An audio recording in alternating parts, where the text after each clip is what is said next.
Hello বন্ধুরা, আশা করি সকলে ভালো আছে, সুস্থ আছো। চলো 220 নম্বর পেজটায় অঙ্কগুলো কী আছে সেগুলো সমাধান করি। পুতুল মাসি এক সপ্তাহে মোট 210টি কাগজের ঠোঙা তৈরি করেন। তিনি প্রতিদিন সমান সংখ্যক ঠোঙা তৈরি করলে একদিনে কতগুলি ঠোঙা তৈরি করতে পারবেন হিসাব করি। দেখো এক সপ্তাহ মানে আমরা জানি কতদিন, 7 দিন। ঠিক আছে, এক সপ্তাহ মানে 7 দিন, তাহলে সম্পর্ক খুঁজি।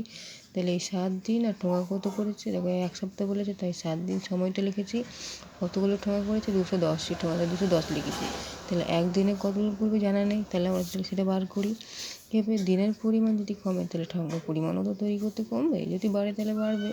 তাহলে পুতুল মাসি 7 দিনে তৈরি করে 210টি ঠোঙা। এই এক সপ্তাহ মানে তো 7, তাহলে এক সপ্তাহে করেছে 210টি। তাহলে কী হবে, 7 দিনে তৈরি করে 210টি। তাহলে একদিনে কী করবে, 210 ভাগ 7 করবো। তাহলে আমরা জানি 3 7 21, আর এই শূন্যটা নেমে যাবে। তাহলে একদিনে কতগুলি ঠোঙা তৈরি করেন, একদিনে তিনি 30টি ঠোঙা তৈরি করেন। আশা করি বুঝতে পারলে।